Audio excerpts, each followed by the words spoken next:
Hello, welcome in mission study. अभी हम class 8 के साइंस पढ़ रहे हैं, जिसमें पहला चैप्टर जो है क्रॉप प्रोडक्शन एंड मैनेजमेंट को हम देख रहे हैं। तो अभी तक हमने जितने पढ़ा उसके आगे आज हम पढ़ेंगे। आज हम इरिगेशन को पढ़ेंगे, ठीक है। तो अभी आप पिछले वीडियो नहीं देखे हैं तो उसको देख लें ज़रूर, और अभी तक आप सब्सक्राइब नहीं किए हैं तो सब्सक्राइब भी कर लो, अपने दोस्तों के साथ शेयर करना, ठीक है। तो चलो शुरू करते हैं क्लास को। Water is important for the proper growth and development. Water is absorbed by the plant roots. पानी जो होता है वो ग्रोथ और डेवलपमेंट के लिए, किसके ग्रोथ और डेवलपमेंट के लिए? तो प्लांट के ग्रोथ और डेवलपमेंट के लिए बहुत ही महत्वपूर्ण होता है। और ये पानी जो होता है वो एब्जॉर्ब किया जाता है प्लांट के रूट्स के द्वारा। Along with the water, minerals and fertilisers are also absorbed. पानी के साथ साथ जो है मिनरल्स और फर्टिलाइजर्स भी एब्जॉर्ब कर लिए जाते हैं। किसके द्वारा? प्लांट के रूट्स के द्वारा। कहाँ से? तो ग्राउंड से। Plant contains nearly 90% water. Plants में जो होता है लगभग 90% पानी होता है। Water is essential because the germination of seeds does not take place under dry condition. Plant को पानी की ज़रूरत होती है, उसके साथ साथ बीज को भी पानी की ज़रूरत होती है, क्योंकि बीज जो होते हैं वो पानी के कारण ही जर्मिनेट हो पाता है। अगर पानी नहीं रहेगा तो ड्राई कंडीशन में बीज भी जर्मिनेट नहीं हो पाएगा। जर्मिनेट मतलब अंकुरित नहीं हो पाएगा, ठीक है।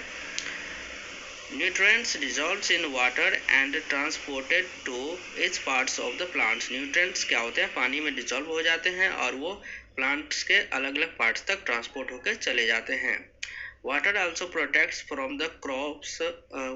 the crops from both frost and hot air currents. Water जो होते हैं वो क्या करते हैं? तो क्रॉप्स को यानी फसल्स को जो है ना, फ्रोस्ट यानी पाला और हॉट करंट यानी कि लू से भी बचा के रखता है। To maintains the moistures of the soils for healthy crops growth. और ये पानी क्या करता है? मॉइस्चर को मेंटेन करता है, जिससे कि हेल्दी क्रॉप्स ग्रोथ होता है। Field have to be water regularly. इसीलिए खेतों में हमें सिंचाई पानी जो है वो रेगुलरली देना चाहिए। The supply of water to crops at regular intervals is called irrigation. और यही पानी का जो रेगुलर इंटरवल पे हम सप्लाई करते हैं, इसी को इरिगेशन कहा जाता है, ठीक है। तो अब यहाँ एक और क्वेश्चन बन के आ गया कि व्हाट इज इरिगेशन। तो आप इसको नोट करो। The supply of water to the crops at regular interval is called irrigation, ठीक है। चलो नेक्स्ट आगे। The time of frequency of irrigations varies from crop to crop, soil to soil and season to season। और ये जो पानी की जो फ्रीक्वेंसी है, यानी कि पानी कितना मात्रा में देना चाहिए, ये अलग अलग फसल पे अलग अलग होता है, अलग अलग मिट्टी के कंडीशन पे भी अलग अलग होता है। यहाँ तक कि अलग अलग सीजन में भी पानी अलग अलग तरीका से अलग अलग क्वांटिटी में पड़ता है। In summer the frequency of the watering is higher. Why it is so? गर्मी के मौसम में पानी की फ्रीक्वेंसी क्या होती है? ज़्यादा होती है, यानी पानी ज़्यादा लगता है। ये ऐसा क्यों होता है? तो could it be due to the increased rate of the evaporations of water from the soil and the leaves? ये इसीलिए होता है क्योंकि गर्मियों के मौसम में जो है वाटर इवापोरेट हो जाता है, मिट्टी से भी और पत्ते से भी, ठीक है। इसीलिए गर्मियों में पानी की अधिक आवश्यकता पड़ती है। Source of irrigation. Source of irrigation क्या है? The source of water for irrigations are wells, tubewells, pond, lakes, rivers, dams and canals. जो सोर्स है इरिगेशन का वो कुएं से इरिगेट होता है, ट्यूबवेल से भी, पॉन्ड से भी, लेक से भी, रिवर से भी, डैम से भी और कैनाल से भी इरिगेशन किया जाता है, ठीक है।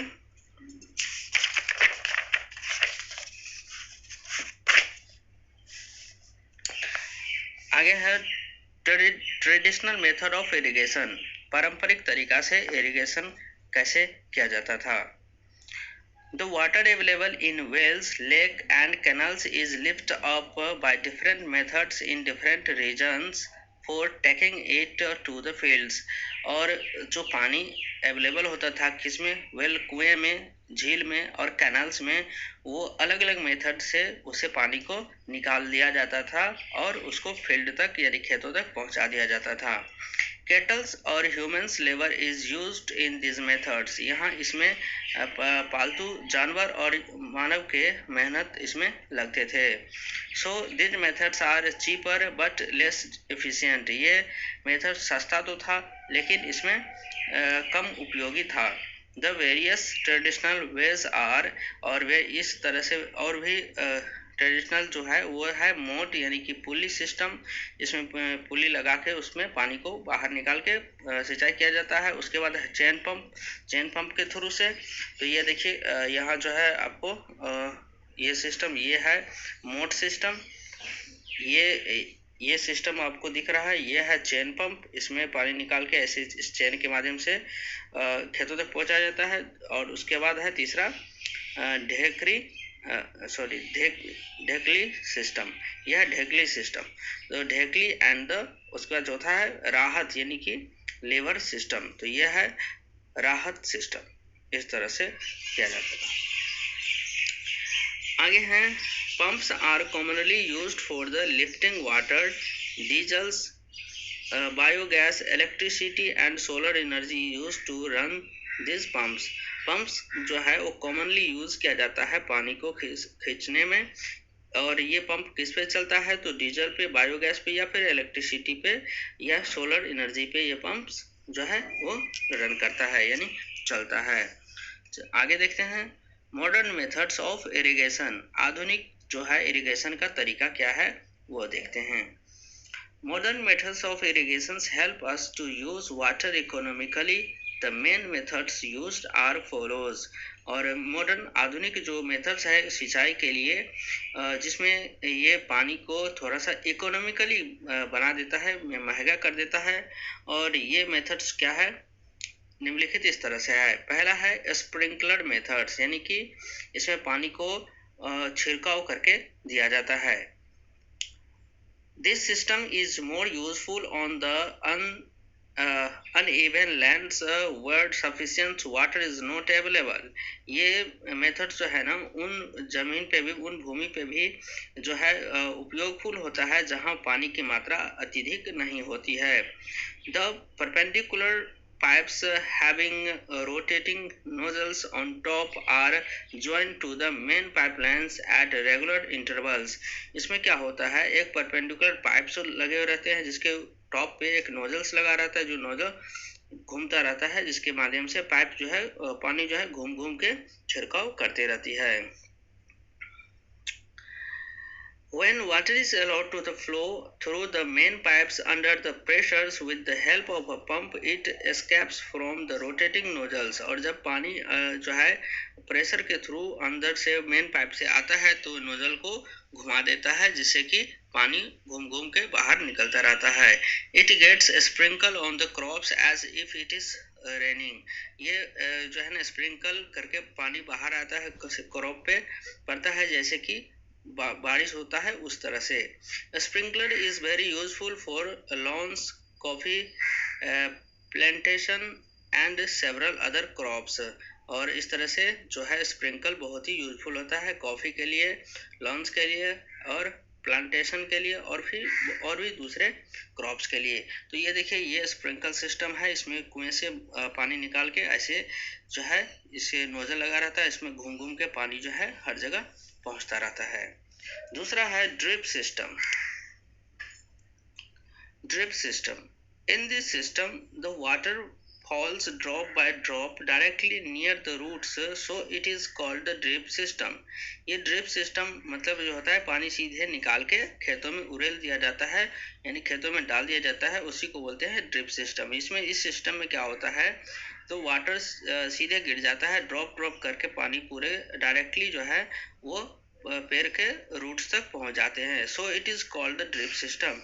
It is the best technique for the watering fruits, plants, gardens and trees। ये बेस्ट टेक्निक होता है फ्रूट्स, प्लांट्स में, गार्डन्स में और ट्रीज में को पानी देने के लिए। Water is not wasted at all. It is a boon in regions where availability of water is poor. इसमें क्या होता है, पानी की जो है वेस्टेज बहुत ही कम होता है, लगभग नहीं होता है पानी का वेस्टेज, और ये उन रीजन में भी जो है ना वो अच्छा काम करता है जहाँ पानी बहुत ही कम होता है। तो ये है ड्रिप सिस्टम। इसमें जो है पानी निकाल के सीधे जो है ना पानी जो है डाल दिया जाता है, जिसमें कि पानी सीधे पेड़ों के जो है रूट तक पहुंच जाते हैं। ठीक है, चलो आगे देखते हैं। प्रोटेक्टिंग फ्रॉम वीड्स, हमें वीड्स से कैसे प्रोटेक्ट करना है।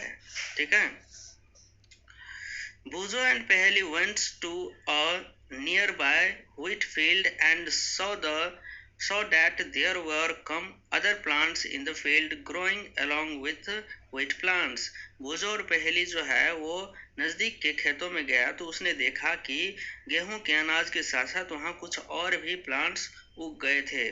तो वीड्स वही होता है, खरपतवार जो होते हैं ना, जो मेन क्रॉप्स होते हैं उसके साथ साथ जो अदर क्रॉप्स उग जाते हैं उसको ही बोलते हैं weeds. In a field, many other undesirable plants may grow naturally along with the crops. इसमें खेतों में क्या होते हैं, जो अनडिजरेबल प्लांट्स होते हैं, जो अनुपयोगी प्लांट्स होते हैं, वो भी जो प्राकृतिक जो हम जो क्रॉप्स लगाते हैं उसके साथ उग जाता है। These undesirable plants are called weeds. यही undesirable plants क्या कहलाता है, weeds कहलाता है। तो weeds, what is weeds, इसका भी डेफिनेशन हो गया। The removal of weeds is called the weeding, और यही जो रिमूव करते हैं weeds को, उसी प्रोसेस को क्या कहलाता है, weeding कहलाता है। Weeding is necessary since weeds compete with the crops plants for water, nutrients, space and light. हमें वीडिंग बहुत ही ज़रूरी होता है, यानी कि वो अननेसेसरी प्लांट को हम, अनडिजरेबल प्लांट्स को हम वहाँ से उखाड़ के निकाल के फेंक देना बहुत ही ज़रूरी होता है, क्योंकि ये क्या करता है, तो जो वाटर होते हैं, न्यूट्रिएंट्स होते हैं, यहाँ तक कि खेतों के में जो स्पेस होते हैं और लाइट एनर्जी जो होते हैं उसको ये एक्स्ट्रा एब्जॉर्ब करके ले लेता है। अगर इसको हम निकाल के फेंक दें तो ये सभी हमें जो हमारा मेन क्रॉप्स होते हैं उसको मिलेगा। Thus they affect the growth of the crops, इसीलिए इसके कारण से ये क्या करता है, क्रॉप मेन क्रॉप्स के ग्रोथ को अफेक्ट करता है। Some weeds interfere even in harvesting and may be poisonous for animal and human beings. और कुछ ऐसे भी weeds होते हैं जो कि वो पॉइजनस हो सकते हैं, जो हार्वेस्टिंग के साथ साथ वो आ जाते हैं और वो एनिमल या ह्यूमंस को भी पॉइजनिंग करता है। Farmers adopt many ways to remove weeds and control their growth. Farmers जो है वो बहुत ही अलग अलग तरीके से क्या करता है, weeds को रिमूव करता है और उसको या तो उसके ग्रोथ को क्या करता है, कंट्रोल कर लेता है। Tilling before sowing of crops helps in uprooting and killing of weeds. ये क्या करता है, टिलिंग से पहले ही जो है वो क्रॉप को सोइंग से पहले ही, टिलिंग के टाइम में ही क्या करता है, ये वीड्स को किल कर देता है या फिर उसको अपरूट कर देता है, यानी उखाड़ देता है। which may then dry up and get mixed with the soil, और इससे क्या होता है, ये सूख जाता है और मिट्टी के साथ मिल जाता है। The best time for the removal of weeds is before they produce flower and seed, और ये बेस्ट टाइम होता है वीड्स को निकालने का, हटाने का, कि अगर वीड्स जो है ना उसमें फ्लावर्स और सीड्स ना लगे उससे पहले उसे हटा देना चाहिए। The manual removal includes physical removal और of weeds by the uprooting और cutting them close to ground from the time to time. और जो मैनुअल रिमूवल होता है जिसमें कि फिजिकल रिमूविंग होता है, जिससे कि वीड्स को हम क्या करते हैं, अपरूट कर देते हैं या फिर उसको कट कर देते हैं ग्राउंड से टाइम टू टाइम उसको हम ऐसा करते रहते हैं। This is done with the help of खुरपी, ये खुरपी के मदद से किया जाता है।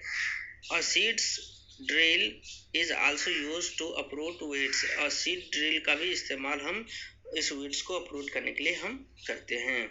ये सीड्स ड्रिल जो है वो फिगर 1.2 में दिखाया गया है। ये देखिए फिगर 1.2 आपको हम दिखाते हैं एक बार फिर से। ये सीड्स ड्रिल है, इसके माध्यम से भी क्या करता है, उस वीड्स को हम अपरूट करते हैं। ठीक है, चलिए तो नेक्स्ट अब आगे देखते हैं।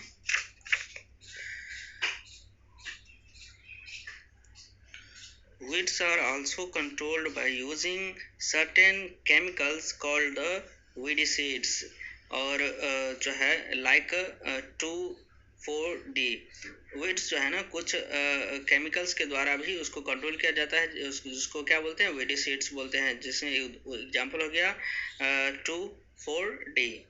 These are sprayed in the field to kill the weeds। इसे हम खेतों में उसको छिड़काव करके weeds को खत्म कर देते हैं।